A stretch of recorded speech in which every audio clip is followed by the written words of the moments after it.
Hi friends, welcome to my channel. ఈరోజు recipe వచ్చేసి Vinayaka Chavithi special పాల తాలికలు. మనం వినాయక చవితి రోజున తప్పకుండా ఈ పాయసం చేస్తాం కదూ. మరి ఇంకెందుకు ఆలస్యం, లేట్ చేయకుండా పాల తాలికలు ఎలా చేయాలో ప్రాసెస్ అయితే ఇప్పుడు మీకు చూపిస్తాను. దీనికోసం నేను 1 కప్పు బియ్యపిండి తీసుకున్నాను. ఇందులో సన్నగా తరుక్కున్న కొంచెం బెల్లం వేసుకొని, చిటికెడంత ఉప్పు వేసుకొని కలుపుకోవాలి. ఇక్కడ నేను మీకు ఒక ట్రిక్ చెప్తాను. మనకి పిండి జిగురుగా రావాలంటే మనం ముందుగానే సగ్గుబియ్యం ఉడకపెట్టుకొని అందులో ఉన్న వాటర్ అంతా ఇందులో వంపేసుకొని ఆ వాటర్తో ఈ పిండిని కలుపుకున్నట్లయితే మనకి పిండి జిగురుగా వస్తుంది. అదేవిధంగా తాలికలు అనేవి విరిగిపోకుండా ఉంటాయి. ఈ విధంగా పిండిని అంతా ముద్దలాగా కలుపుకోవాలి. ఈ కలుపుకున్న పిండిని ఇప్పుడు మనం తాలికలు చేసుకోవాలి. చేయికి నెయ్యి అప్లై చేసుకుంటూ ఈ విధంగా తాలికలన్నింటినీ చేసుకోవాలి.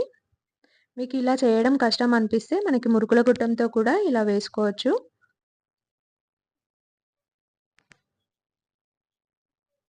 ఈ విధంగా తాలికలన్నింటినీ నెయ్యి రాసుకుంటూ చేసుకోవాలి.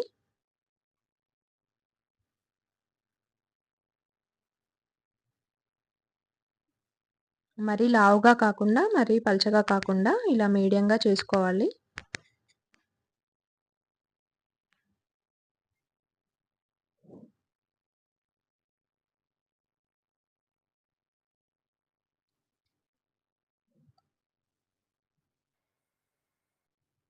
ఈ విధంగా తాలికలన్నిటినీ చేసుకున్న తర్వాత కొంచెం పిండి ఉంటుంది కదా,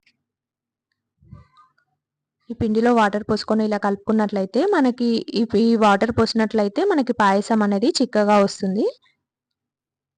ఇప్పుడు ఒక గిన్నె పెట్టుకొని 1 కప్పు పిండికి 1½ కప్పు బెల్లం తీసుకొని 1 కప్పు వాటర్ పోసుకొని స్టవ్ మీద పెట్టుకొని బెల్లం కరిగేంత వరకు ఉంచుకోవాలి. ఇది పాకం రావాల్సిన అవసరం ఏం లేదు.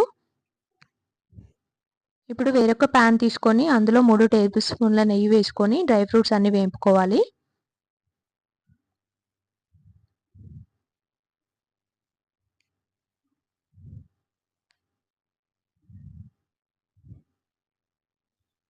ఇప్పుడు స్టవ్ ఆఫ్ చేసుకొని మందపాటి గిన్నె తీసుకొని అందులో 3 కప్పుల పాలు వేడి చేసుకొని అందులో మనం ముందుగానే ఉడికించుకున్న సగ్గుబియ్యం ఉన్నాయి కదా, అవి వేసుకొని ఒకసారి కలుపుకోవాలి.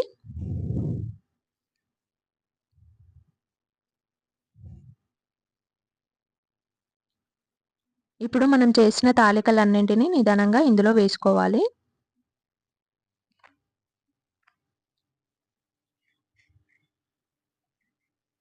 ఈ విధంగా తాలికలన్నింటినీ పాలల్లో వేసుకొని మధ్య మధ్యలో కలుపుతూ అవి ఉడికేంత వరకు సిమ్లో పెట్టి ఉంచుకోవాలి.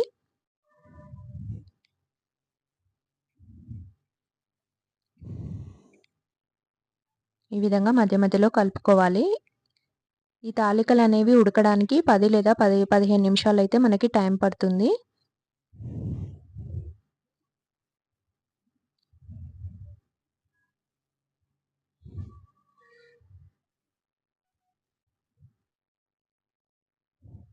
చూడండి, తాలికలు అనేవి ఉడికిపోయినాయి.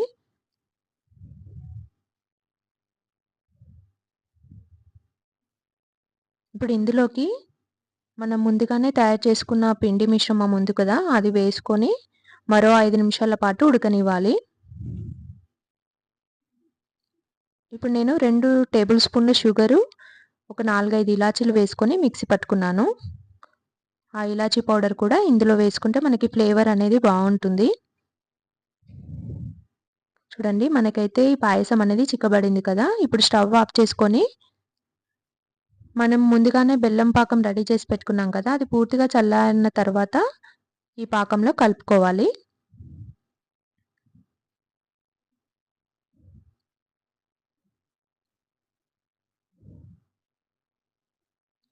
చూడండి, ఎంతో టేస్టీ అయిన పాయసం అయితే రెడీ అయిపోయింది. మనం ఇప్పుడు చివరగా మనం ముందుగా వేపుకొని పెట్టుకున్న డ్రై ఫ్రూట్స్ అన్నిటిని ఇందులోకి యాడ్ చేసుకున్నట్లయితే గణపతికి ఎంతో ఇష్టమైన పాల తాలికల పాయసం అయితే రెడీ అయిపోయింది. మరి ఇంకెందుకు ఆలస్యం, మీరు కూడా ఈ వినాయక చవితికి ట్రై చేసి టేస్ట్ ఎలా వచ్చిందో నాకు కామెంట్ చేసి చెప్పండి.